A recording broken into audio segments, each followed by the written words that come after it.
Salut à tous, c'est David, j'espère que vous allez bien. On se retrouve aujourd'hui pour le test du Xiaomi 14T. En effet, Xiaomi a sorti sa gamme T, donc le 14T et le 14T Pro. Je vous dirai en fin de vidéo les différences avec le 14T Pro pour ceux qui hésitent entre ces deux modèles. Comme toujours, la gamme T se situe entre un milieu de gamme et un haut de gamme, qui est capable de rivaliser avec les meilleurs, avec un très bon rapport qualité-prix. Nous allons voir si c'est encore le cas cette année. On se retrouve tout de suite après le jingle.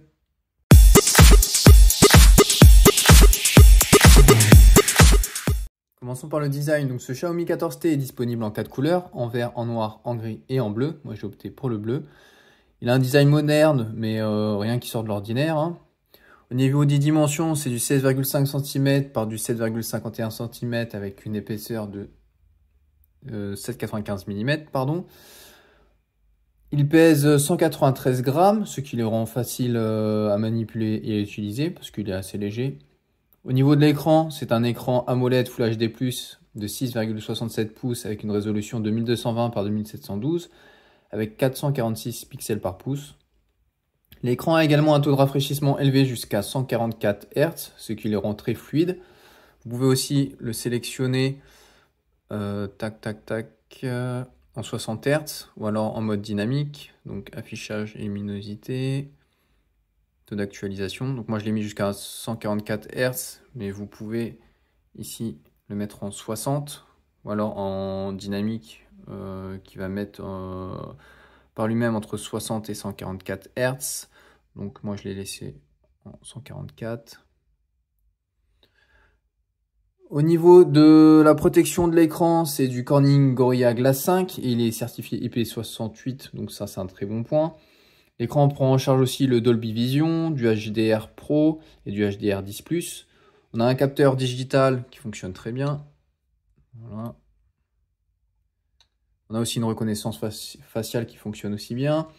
Au niveau de la luminosité, il monte jusqu'à un pic maximum de 4000 nits, ce qui est très bien, surtout en extérieur et en plein soleil. Qu'est-ce qu'on a d'autre? On a deux haut-parleurs stéréo. Donc je vais vous faire écouter comme d'habitude le son. Voilà ce que ça donne au niveau du son.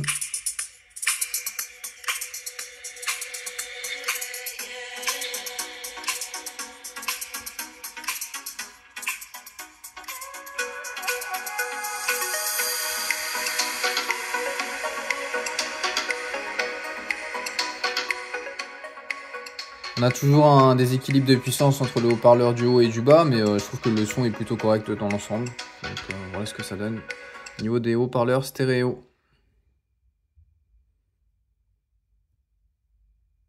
On a aussi du Always On Display que vous pouvez activer ou désactiver. Donc vous allez pareil dans les paramètres de l'écran, écran de verrouillage. Ici, vous avez toujours affiché. Donc ici, vous avez soit toujours. Moi, je l'ai laissé en toujours. Je l'ai laissé activer. Ou sinon, vous avez pendant 10 secondes après avoir tapé dessus, recommandé pour économiser de la batterie. Donc, soit vous le mettez pendant 10 secondes après avoir tapé. Toujours consommer plus d'énergie, évidemment. Ou alors, vous pouvez le programmer d'une certaine heure sur un créneau pour économiser de la batterie. Donc voilà, moi, je l'ai laissé activer.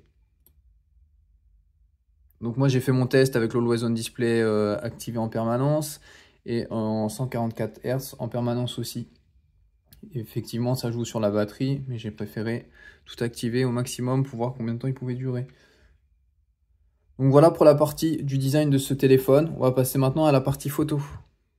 Pour la partie photo, on retrouve un bloc à 3 caméras à l'arrière qui comprend une caméra principale de 50 mégapixels Sony IMX906 avec une ouverture 1.7 et une stabilisation optique. Un téléobjectif de 50 mégapixels avec une ouverture 1.9 avec un zoom optique x2 et jusqu'à x20 en numérique. Et un ultra grand angle de 12 mégapixels avec une ouverture 2.2 avec un champ de vision à 120 degrés. À l'avant, on retrouve un capteur selfie de 32 mégapixels avec une ouverture 2.0 avec un champ de vision de 80,8 degrés.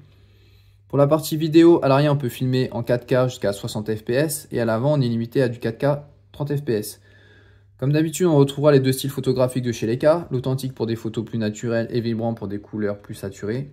Moi, j'ai fait mes photos en mode vibrant, je les trouve plus jolies, mais après ça, c'est une question de goût. Je vous laisse aller juger par vous-même la partie photo. Vous trouverez le lien dans ma description, les photos que j'ai prises avec ce 14T. Globalement, les photos sont très bonnes et au vu de son positionnement tarifaire et par rapport à la concurrence, il s'en sort très bien. Juste sur la partie photo de nuit ou quand il y a des sources lumineuses, il s'en sort très bien.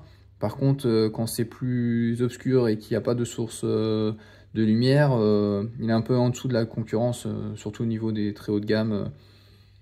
Ils font beaucoup mieux. Donc ce Xiaomi 14T est un peu en dessous à ce niveau-là. Voilà pour la partie photo. Passons maintenant à la partie performance de ce téléphone. Donc ce Xiaomi 14T est alimenté par un processeur MediaTek Dimensity 8300 Ultra, gravé en 4 nanomètres, qui est puissant et efficace. Le téléphone il est livré avec 12 Go de RAM avec du LPDDR5X, ce qui garantit le très bon fonctionnement de ce téléphone. Il peut gérer plusieurs applications à la fois.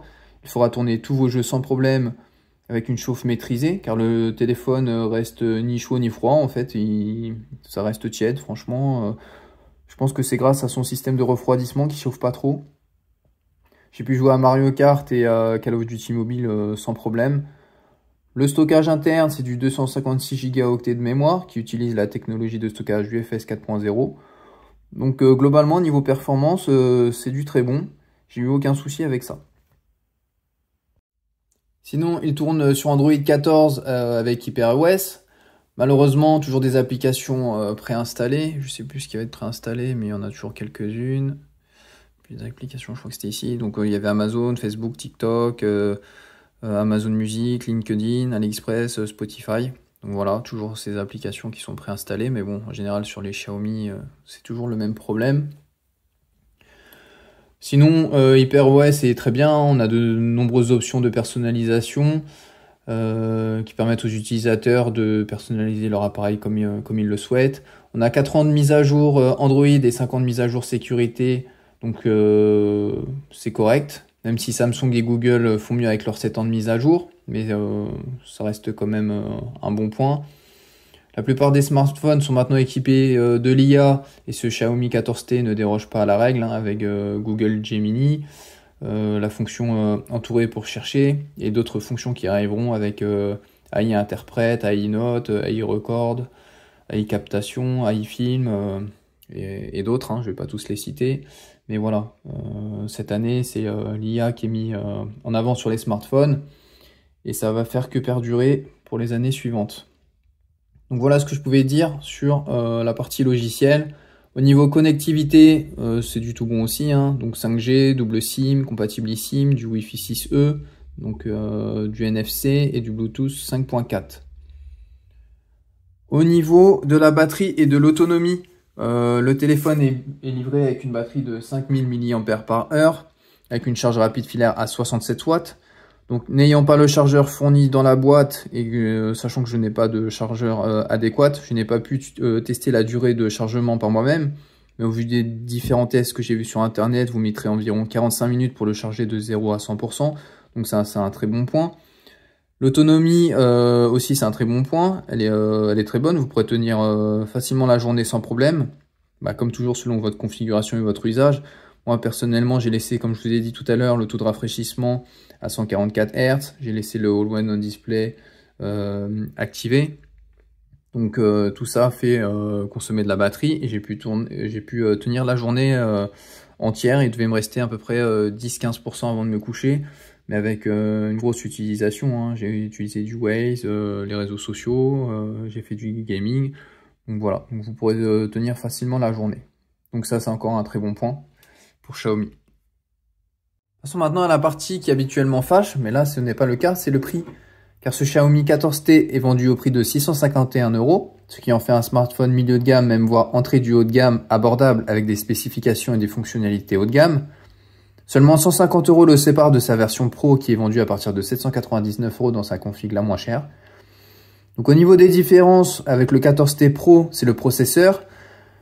Le 14T Pro a un MediaTek Dimensity 9300+, donc le processeur le plus puissant de chez MediaTek actuellement.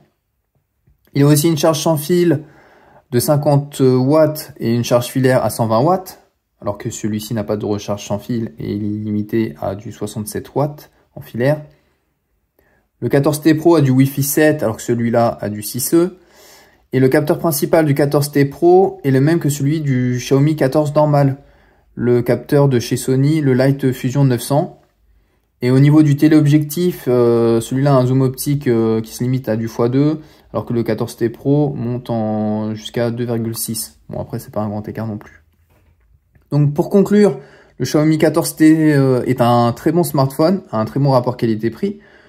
Cependant, seulement 150 € le séparent de son modèle Pro, qui en fait son concurrent direct. Alors, au vu de leur différence, à vous de voir ce que j'ai cité vous intéresse ou non pour faire votre choix entre ces deux modèles.